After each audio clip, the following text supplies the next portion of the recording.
இன்றைக்கி நான் வந்து சிறுகீரையும் மாங்காவையும் வச்சு பருப்பு குழம்பு எப்படி பண்ணுறதுன்னு தான் காமிக்க போகிறேன். சூப்பராக இருக்கும். இது சாதத்தில் பிசிஞ்சு சாப்பிட்றதுக்கு ரொம்பவே நல்லாயிருக்கும்.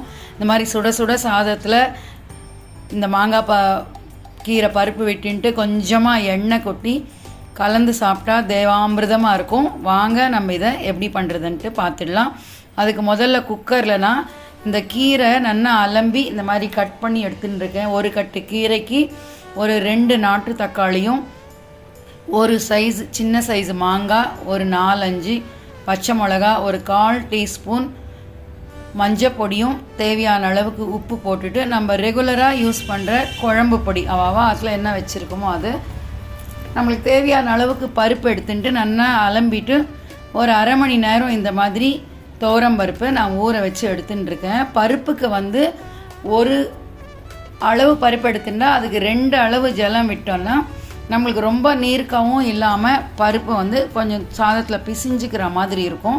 இந்த மாதிரி குக்கரை மூடிட்டு ஒரு 4-5 விசில் வந்ததுக்கப்புறம் ஸ்டீம் ரிலீஸ் ஆனதுக்கப்புறம் ஓப்பன் பண்ணி பார்த்தோன்னா நம்மளுக்கு கரெக்டான பதத்தில் இது எல்லாமே சேர்ந்து வெந்து நம்மளுக்கு சூப்பராக இருக்கும். இது அப்படியே நம்ம மத்து இருந்தால் மத்து, இல்லைன்னா இந்த மாதிரி கரண்டியால் இந்த மாதிரி மசிச்சு எடுத்துட்டோன்னா நம்மளுக்கு சுட சுட கீரை மாங்காய் பருப்பு ரெடி ஆகிடும்.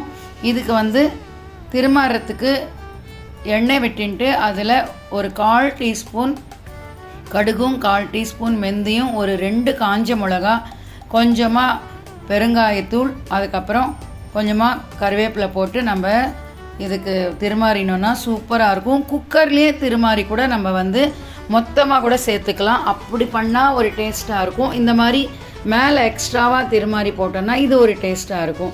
பட் ஈஸியாக ஆகணும்னா முதல்லையே திருமாறிட்டு மொத்தமாக குக்கரில் வச்சுட்டு பண்ணிட்டாலும் ரொம்ப ஈஸியாக இருக்கும். நம்மளுக்கு டைம் இருக்கும்போது இந்த மாதிரி திருமாறி போட்டுக்கலாம். இல்லை டைம் இல்லை ரொம்ப சீக்கிரம் ஆகணும் அப்படின்னு நினைக்கும் போது மொத்தமாக குக்கரில் வச்சுட்டு நம்ம ஒரு 4-5 விசில் வச்சு எடுத்துட்டோன்னா நம்மளுக்கு வேலை வந்து ஃபாஸ்ட்டாக ஆகும். மாங்காய் சீசனில் எதுவுமே மிஸ் பண்ணாமல் மாங்காய் துவையல், மாங்காய் கீரை, மாங்காய் பருப்பு இந்த மாதிரி சாப்பிட்றதுக்கு ரொம்பவே நல்லாயிருக்கும். இந்த வீடியோ கண்டிப்பாக உங்களுக்கு பிடிச்சிருக்குன்னு நினைக்கிறேன். பிடிச்சிருந்ததுன்னா கண்டிப்பாக நீங்களும் ட்ரை பண்ணிவிட்டு என்னோட ஷேர் பண்ணிக்கோங்க. அடுத்த ஒரு விறுவிறுப்பான வீடியோவில் உங்களை மீட் பண்ணுற வரைக்கும் உங்கள் சௌமியா. டாடா பாய். தேங்க்யூ ஃபார் வாட்சிங்.